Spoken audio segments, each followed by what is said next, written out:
Howdy, Watch fans. Hope you are doing well and life is treating you fantastic. This episode is a little about my watch-inspired travel adventure to the small and charming town of Holstein, Switzerland to visit Oris headquarters. My trip to Holstein is broken into two segments, with this part covering my route to Oris headquarters, so if you're interested, hey, stick around.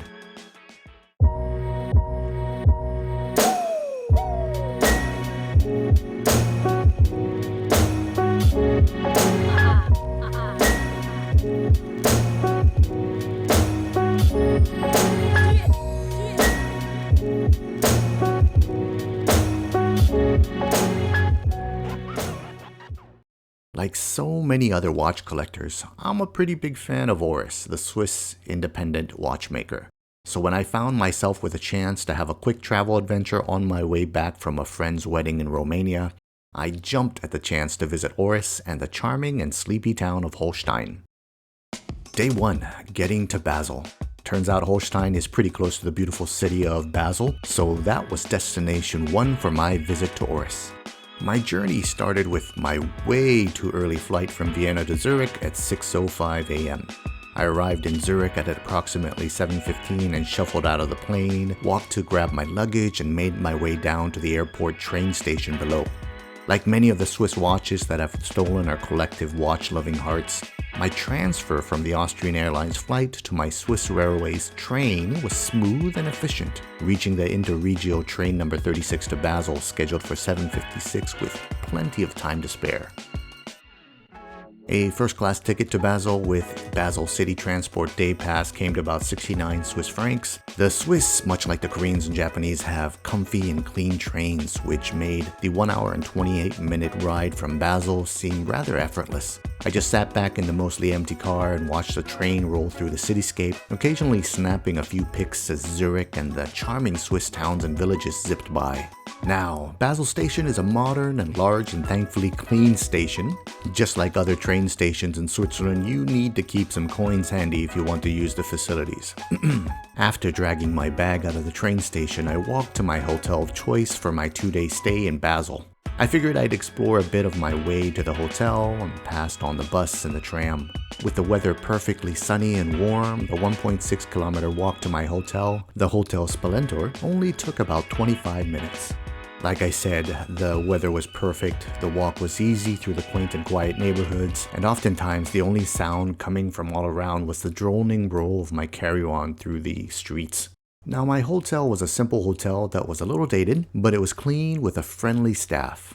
I chose the hotel because it was located near the Splentor Gate, a 15th century gate into the old city center. Soon after arriving, I plopped my bags at the friendly reception desk and quickly went out to explore a bit of the city. And let me tell you, watch fans, Basel is a magically picturesque little city of around 171,000 people, situated on the Rhine River. I spent hours just walking around the city, exploring the watch shops, cafes, the watch shops, cafes, the watch shops. You get the picture. And I just loved the warm strolls near the beautiful and inviting Rhine. So day 1 was all about getting to Basel, enjoying a bit of the city, walking around, of course getting some rest in at the hotel. Day 2, getting to Holstein. After a day of exploring and catching a nice meal by the Rhine, day 2 was all about making my way to Holstein and the Oris HQ. After enjoying a bit of Basel in the morning, I set off to Holstein at around 10:30 a.m., hopping the city bus to the train station and taking a quick 10-minute train ride to Liestal, before going off the beaten path via bus to Holstein. Liestal is a lovely and convenient transfer point for the tram bus 19 up to Oris HQ. So for those that have not made the journey, from Liestal you can hop on the Baselland Transport or BLT, not bacon, lettuce, and tomatoes, although that sounds really good right now, but I digress. BLT bus for a short 15-minute ride up to Holstein Station. Now when I made the trip, the tram tracks were still being worked on, but I'm guessing the BLT Tram 19 might be up and running by the time you are watching this. The BLT bus departed every 30 minutes from Liestal, which left plenty of time to explore a bit of Liestal with its pretty cobbled city center and the lovely little cafes, bakeries, and Swiss fountains all around. I grabbed a coffee and a bretzel. Pretzel. For a late breakfast and just did some leisurely touristy stuff for about an hour before setting off to Holstein. The bus ride was uneventful, thankfully.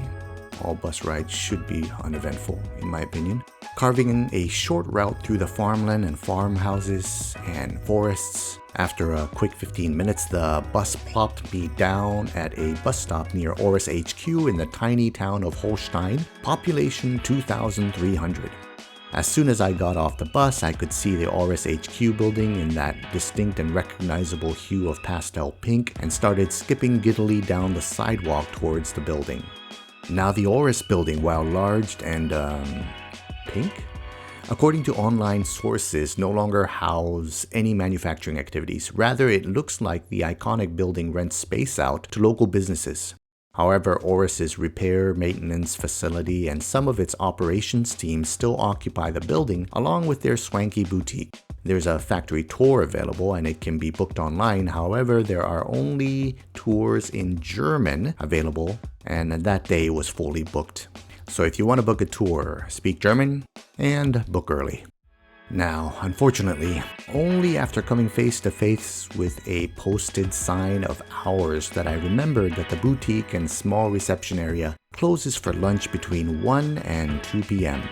Of course, it was only when I looked down on my watch I realized it was a little past 12:30 p.m. No, ladies and gentlemen, I didn't miss the bitter irony of forgetting what time it was while trying to visit a Swiss watch manufacturer.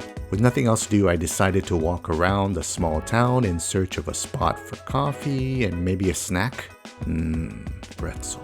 Walking around the area around the Oris building had a number of old houses, buildings, and stores, but a bit sparse. I found myself with little to do after only 15 minutes of walking around. Luckily, there was a roadside cafe called the Bahnguter Bäckerei with decent coffee and strudel to bide my time. Strudel. Now, I'll leave this episode on this cliffhanger. Does the obscure watch fanatic make it to the boutique? How did the strudel taste? So many questions, so tune in next time. And remember, whatever is on your wrist, whether it's an Oris diver or a Casio G-Shock, you do you. In the words of the great Humpty Hump of the digital underground, do what you like. Peace.